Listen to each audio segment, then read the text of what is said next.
Hey guys, hope you're having a nice Monday. So before we get started with the video, I thought I'll just cover some topics that I want to discuss and some things that you want to keep in mind.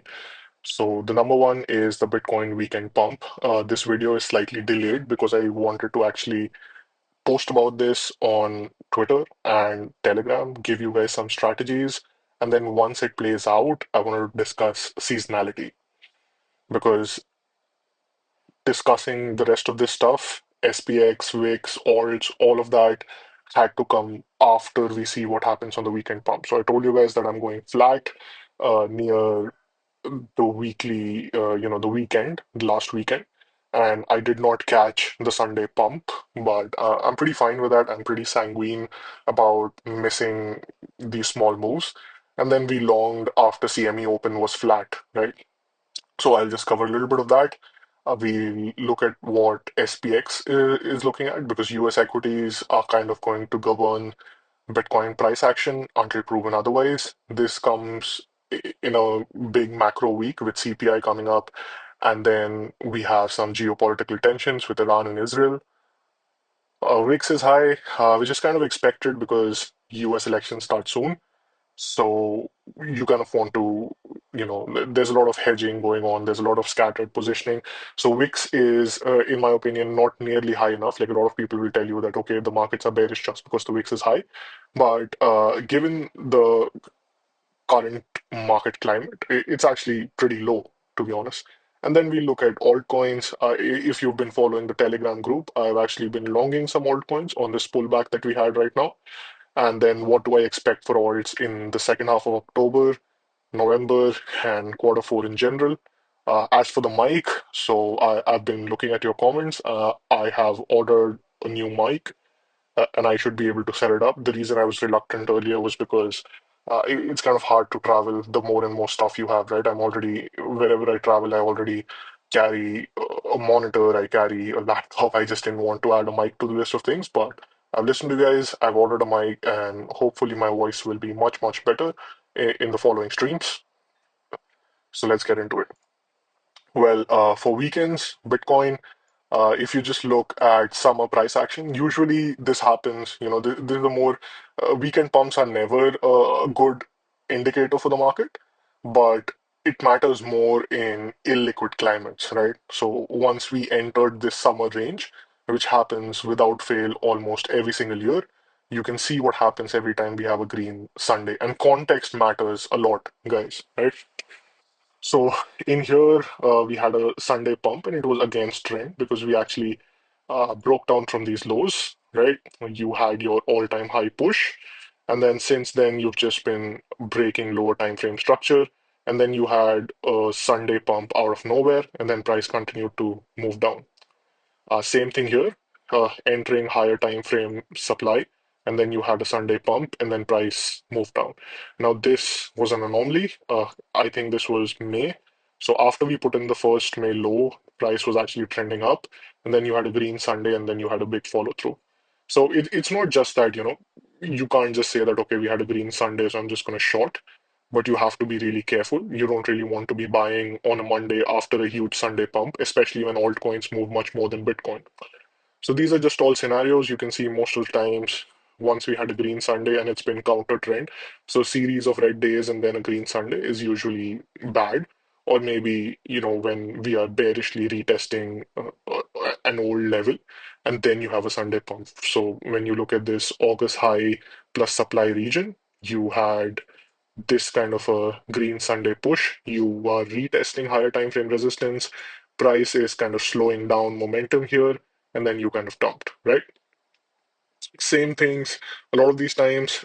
This time it didn't really work out, but you can see how price is just chopping around after that. So even if you have a green Sunday and then price moves up after that, there's a lot of time for you to position, in my opinion. There's no need to be buying or post Sundays. And that's kind of what we did. We waited for a dump on Monday and we took some scalp longs. I will probably end up de-risking in the US session, but till then, we are long and strong, my friends. That being said, let's go a little bit into the lower time frames. So How are we looking on the 2-hour chart right now?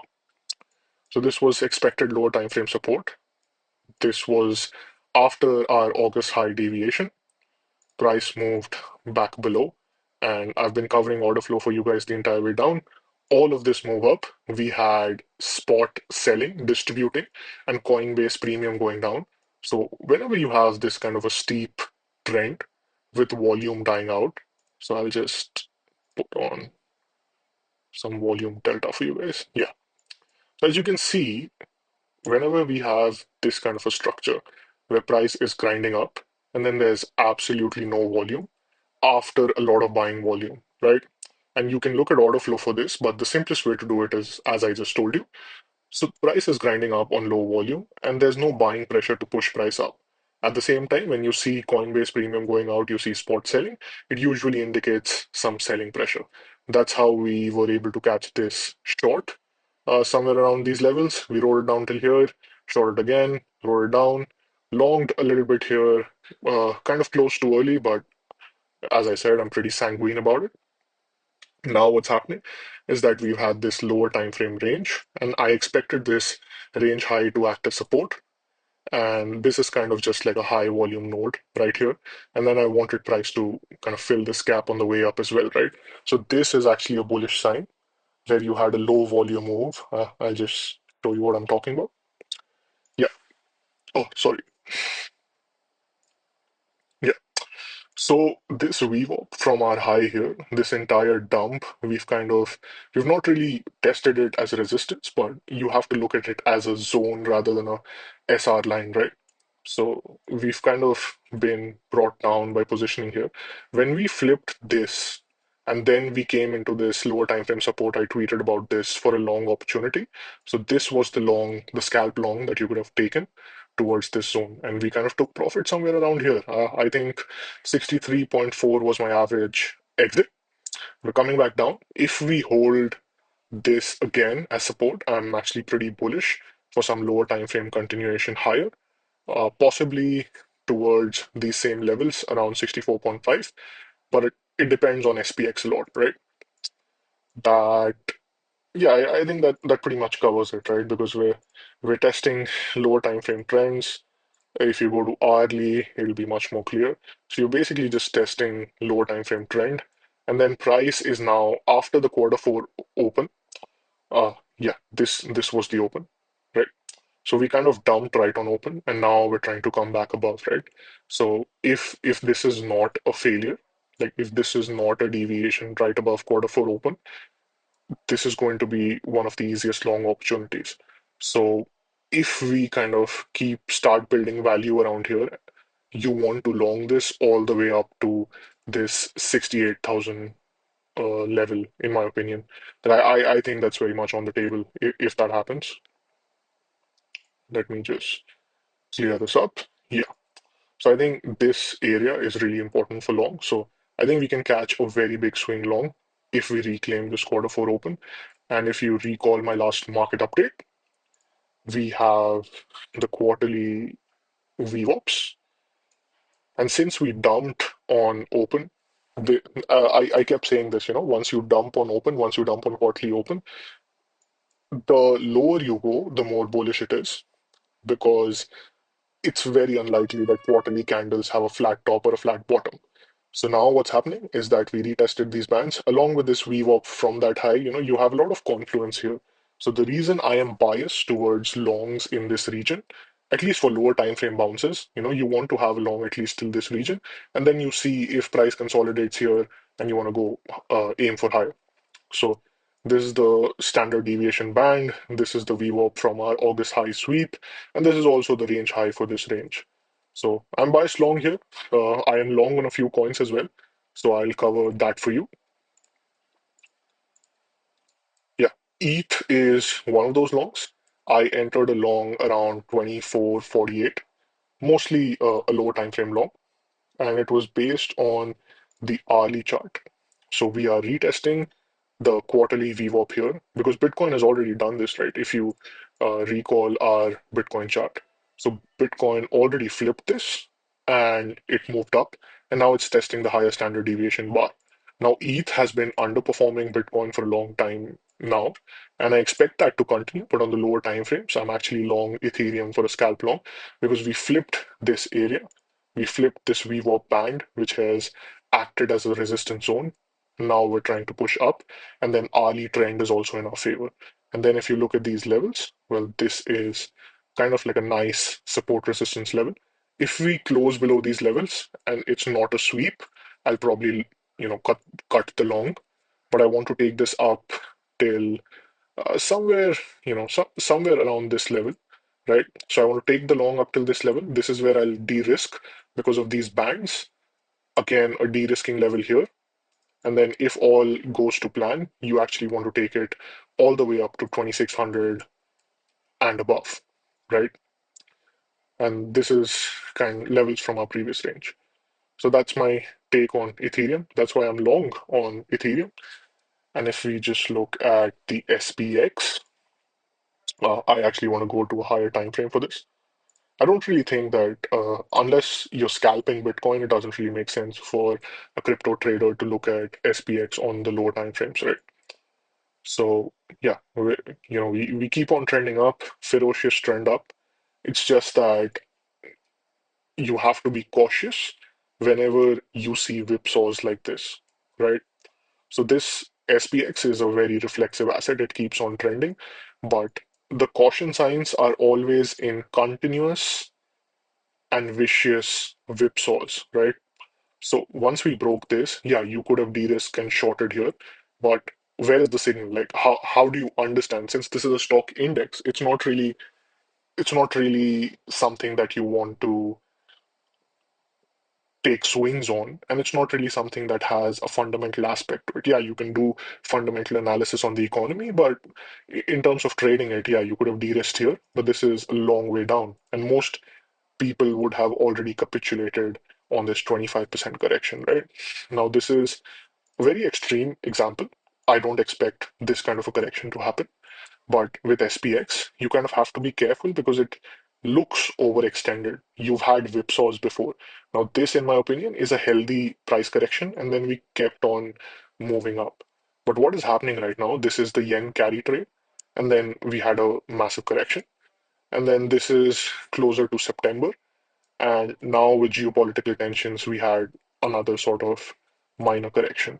Now, what you want to see if you are bullish on crypto is this level hold. So as long as we hold this, we should be good. But the moment we move back below these levels, right, we could have a much larger correction here. And I think the timeline for SPX to start trending up again is closer to the elections. We do have, there's conspiracy theories about labor market data being manipulated.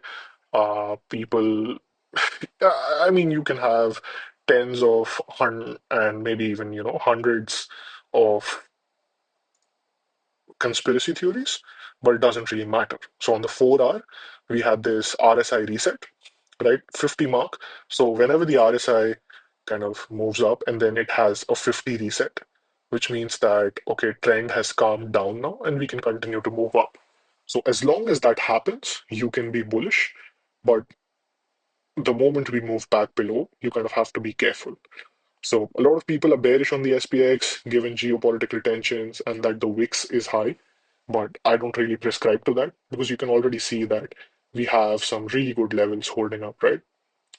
Same thing for the VIX. So this is the volatility index. And whenever you have a huge spike in volatility, it means that options positioning is pretty scattered towards either side and premiums are high, which does not last long. So this is what the VIX typically looks like, right?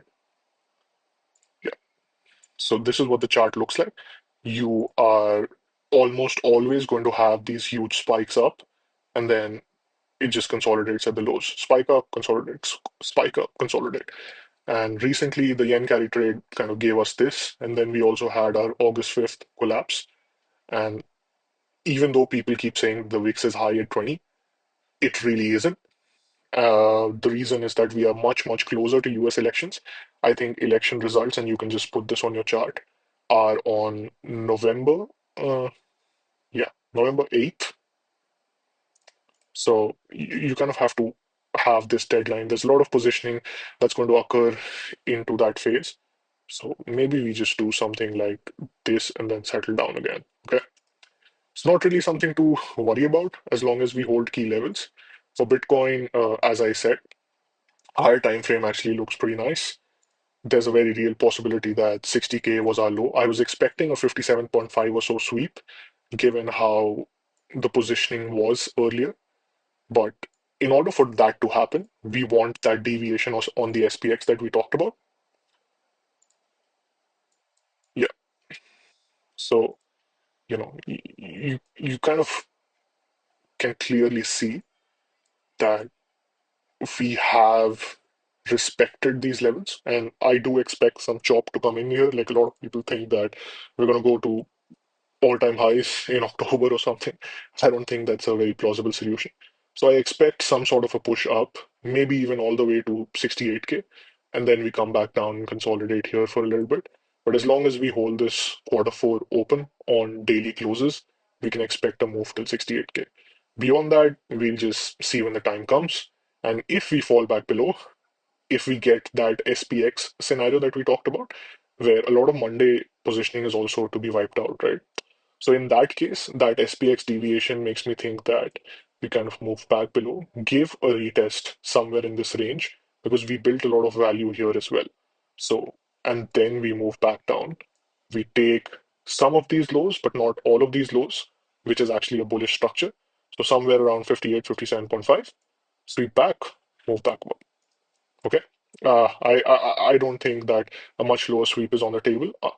Obviously, we have to be prepared for all scenarios, but it doesn't really make sense for us to consider shorts around this area and then target 52 or something, right? I'm mostly lower time frame bullish, higher time frame cautious until something else happens. And just to give you some levels in case we pull back heavily here. So we just take this upswing. And the reason I expected the 60K level to hold was this high volume node here. And the reason I expect the correction, if we get a larger correction, I want it or I expect it to end somewhere around these levels is these high volume nodes. This is where price consolidated on the way up. This is where I expect buyers to step in if we are to get a larger correction. And this also aligns perfectly with sweeping these local lows and then moving back up. So that's pretty much it for my expectations from Bitcoin. You already know the longs that I'm in, and then especially the Ethereum chart for my current long position. So all the best. Have a happy trading day, and I'll see you in the next one.